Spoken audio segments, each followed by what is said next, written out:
Hola amigos, bienvenidos una semana más al estudio de este fantástico libro de constelación familiar de Joana de Angelis. En el día de hoy voy a estar yo solita, bueno, solita no, con todos vosotros y con todos aquellos espíritus que semana a semana también nos acompañan, ya que mi compañera Angie está de vacaciones, estamos en verano, así que es lo más usual, lo más lógico y lo más comprensible que todos cogemos vacaciones, así que vamos allá.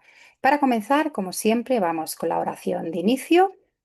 Querido Padre, querido universo, energía que todo lo creaste, te pedimos que nos acompañes en el estudio de hoy, que pongas en nosotros el conocimiento, las palabras y que nos ayudes a comprender todas aquellas enseñanzas que vienen a través de estas palabras de Joana de Angelis para que podamos comprender ese mensaje tan importante que a través de estas páginas, semana a semana, vamos estudiando y que nos ayudan a comprender esas experiencias que todos tenemos en nuestro núcleo familiar, en el día a día, en todas esas experiencias que nos vamos a encontrando y que podamos hacerle frente y que podamos comprender esas enseñanzas que traemos en esta reencarnación y que podamos llegar al final de nuestra evolución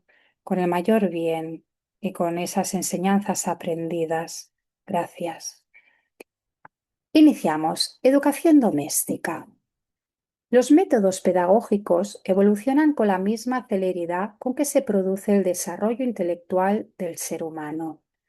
Desde aquellos métodos cultivados en Atenas, Esparta y Roma, cada cual con objetivos y fines específicos, hasta la indiscutible contribución de Jean Comenius, ampliándose con la contribución de Jean-Jacques Rousseau, Enrique Pestalozzi, Friedrich Froebel, el profesor Ribel, María Montessori, Piaget y muchos otros misioneros de la educación, como Rudolf Steiner, las actuales propuestas de Edgar Morin invitan a reflexiones profundas sobre las mejores técnicas de preparación de las mentes infantojuveniles en relación a la adquisición del conocimiento y del comportamiento saludable para la vida feliz. Desde que fueron dejados al margen los métodos bárbaros ejercitados durante el largo periodo medieval, cuando se creía que el niño es un adulto en miniatura, la aparición de la psicología infantil contribuyó mucho a la comprensión de ese ser en formación, que necesita cariño, especialmente en lo que respecta al aprendizaje, y dio lugar a valiosos programas pedagógicos que han evolucionado de manera benéfica y noble para la formación de ciudadanos dignos. Bien, vamos a desarrollar un poco, aunque yo creo que ha quedado bastante claro, ¿verdad? Pensemos que hace bastantes siglos, ¿no? O hace bastante tiempo. Aquí Joana lo que nos quiere decir es que la educación nunca ha sido algo estático. Igual que nosotros vamos evolucionando, la sociedad va evolucionando, la humanidad también va evolucionando, ¿verdad? Hemos ido comprendiendo que el niño, el ser humano, también ha ido evolucionando. Entonces, la educación no es estática, también ha ido evolucionando. Entonces, así como la humanidad ha ido comprendiendo que el ser humano ha ido cambiando, la educación también se ha tenido que ir adaptando a los nuevos tiempos. Pensemos que antes el niño era como un adulto pequeño. Si nosotros pensamos, y no es tan, el antes que os digo, no es tan antes, ¿vale? Pensemos en la generación. Yo recuerdo que mi padre, por ejemplo, siempre ha dicho, yo es que a los 6 años ya dejé de estudiar. A mí ya con 6 años, 6, 8 años me pusieron de maestro zapatero, ¿no? Entonces, nuestros padres dejaban de trabajar muy temprano, ¿verdad? O al igual, quien nos esté escuchando le ha pasado esto, ¿no?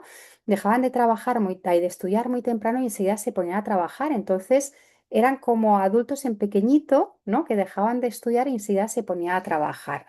Entonces, desde que se integró, ¿no? La psicología infantil y se empezó a ver al niño no como un adulto en pequeñito, sino como un niño los métodos de educación también fueron cambiando.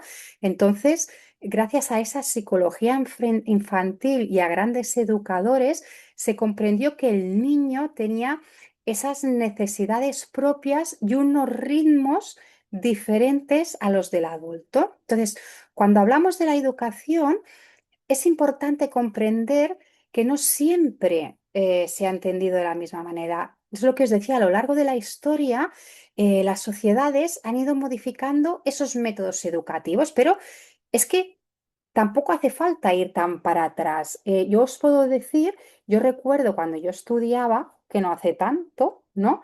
El método de estudio ya era muy diferente al de que se está realizando ahora, el actualmente. Entonces, pero si miramos ya más hacia atrás, ¿no? Mucho más hacia atrás, sí que podemos ver que numerosos educadores y pensadores han contribuido muchísimo ampliar esa visión que tenemos, ¿no? De cómo aprenden los niños y los jóvenes a hoy en día. Entonces, ese cambio de mirada representó, ¿no? Un avance extraordinario. Entonces, ¿por qué? Pues porque permitió comprender que educar no consiste únicamente en enseñar contenidos, ¿os acordáis que lo hablábamos en el capítulo anterior? Sino también en acompañar ese crecimiento integral de la persona. Entonces, a partir de ahí surgieron métodos educativos mucho más respetuosos y más humanos y más conscientes, porque si miramos cómo se educaba en el siglo pasado, no tiene nada que ver a cómo se ha educado, vamos a hablar 2 siglos hacia atrás, ¿no? A después cómo se educó, ¿no? Con la importancia del afecto o de la comprensión o de un estímulo, perdón, adecuado para favorecer al desarrollo de ciudadanos responsables y equilibrados. Yo cuando era pequeña recuerdo en el colegio, en la EGB, que nosotros estudiamos en la EGB, que los profesores pegaban a los niños con una regla, ¿no? Y la generación anterior a la mía seguramente eran más duros y la anterior seguramente que también, ¿no? Actualmente eso es impensable, ¿no? Que se castigue a los niños con trabajos con castigos físicos, ¿no? Pero si pensamos en siglos pasados, era una aberración, ¿sí? Continuamos.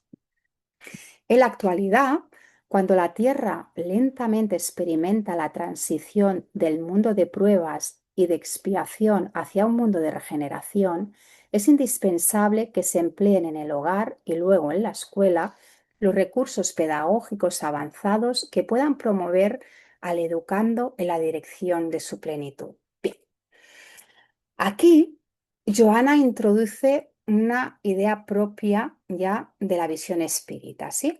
Independientemente de que cada persona comparta o no esta creencia, ¿eh? El mensaje que quiere transmitir es que la humanidad está viviendo un momento de transformación y evolución, eso lo tenemos clarísimo, ¿no? Por tanto, la educación también debe evolucionar, que es lo que se estaba diciendo en el párrafo anterior.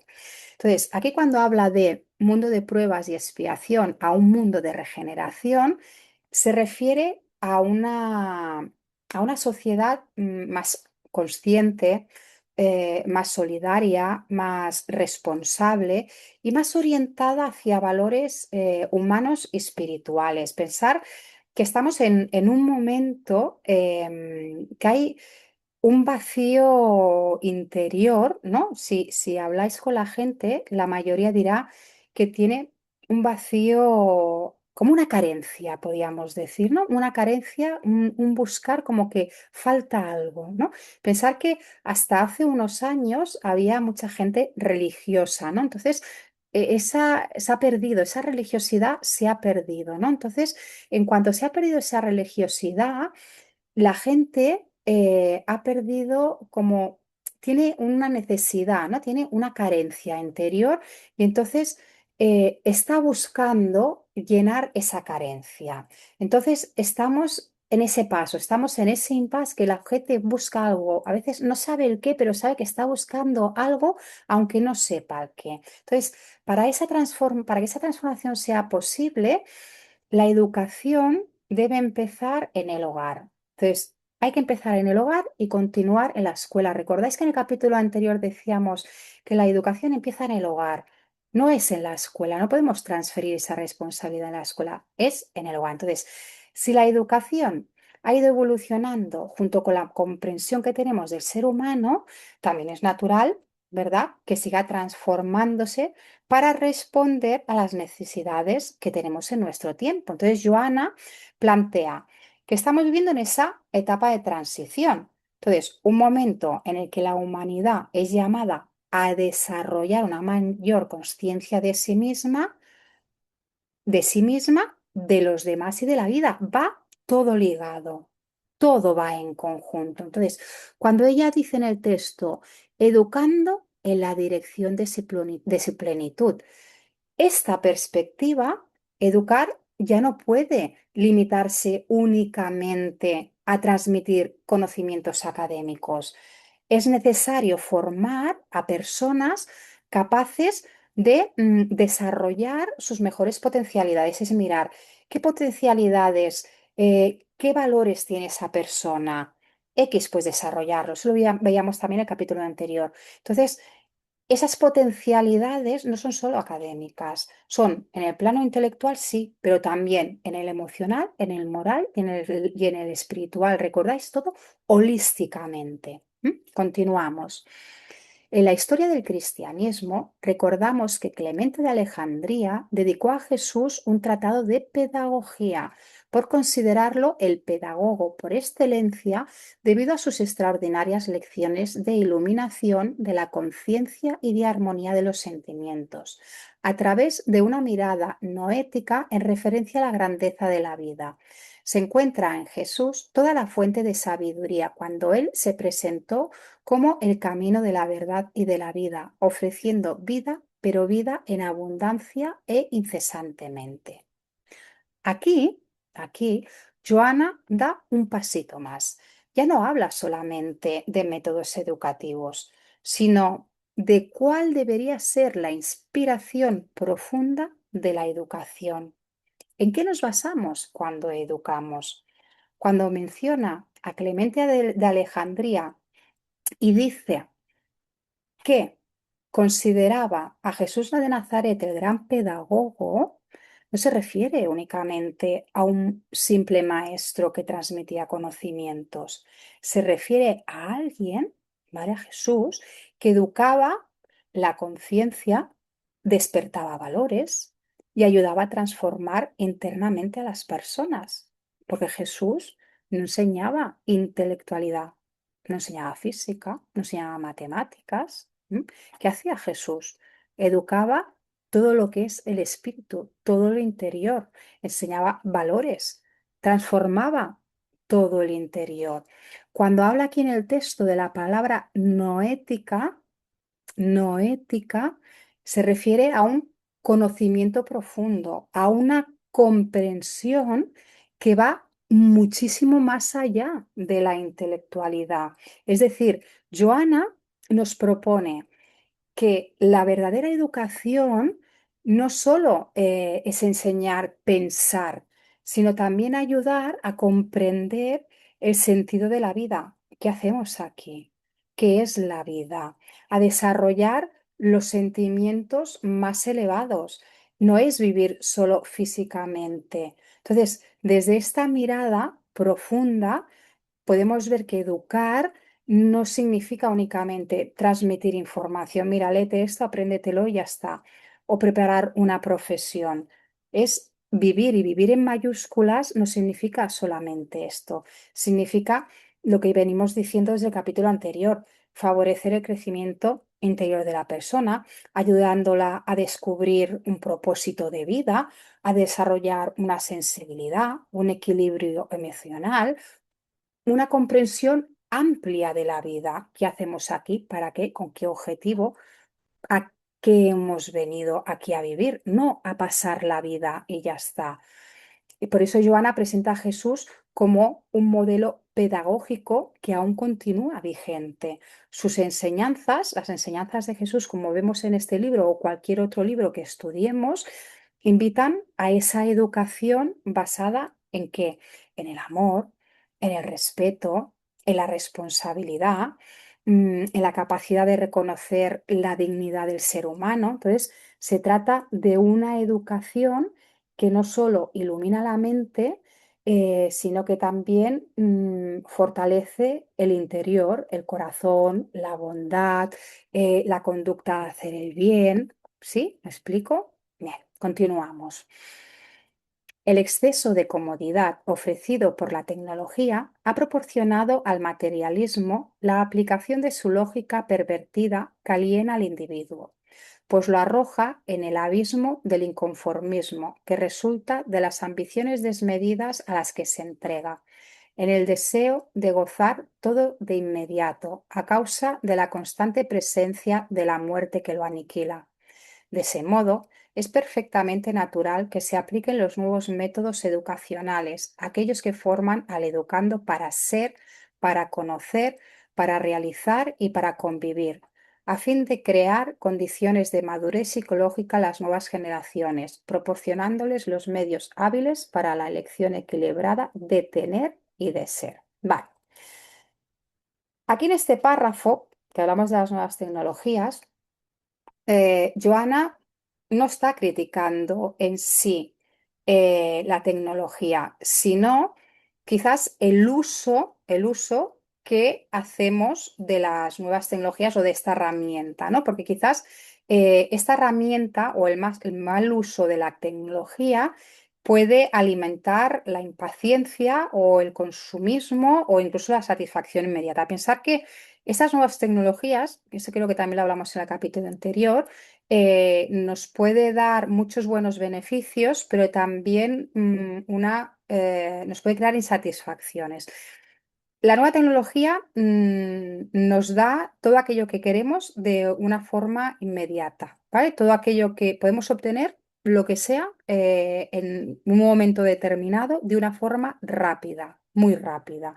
Desde conseguir una visita al médico para mañana, a comprar algo inmediatamente que también nos puede llegar mañana, lo que nos puede hacer consumir más. Recordemos que estamos en un mundo de consumismo, entonces podemos comprar rápidamente a través de internet, con el móvil mismo, ¿vale? Entonces, vivimos en una sociedad que nos acostumbra a ir rápido, a obtener las cosas súper rápido. Entonces, ¿qué pasa? Que cuando una persona solo busca tener más, consumir más, satisfacer todos sus deseos de forma inmediata, rápida, corre el riesgo de sentirse cada vez más insatisfecha. Es una paradoja, porque cuanto más tiene, cuanto más se tiene, más siente que le falta. Porque cuando ya hemos llegado a un objetivo, ¿vale? A veces podemos caer que cuando ya hemos llegado a un objetivo, llegamos a ese y eso nos crea insatisfacción y luego cuando ya hemos llegado a aquello, queremos otra cosa y siempre vamos detrás de algo, detrás de algo, detrás de algo.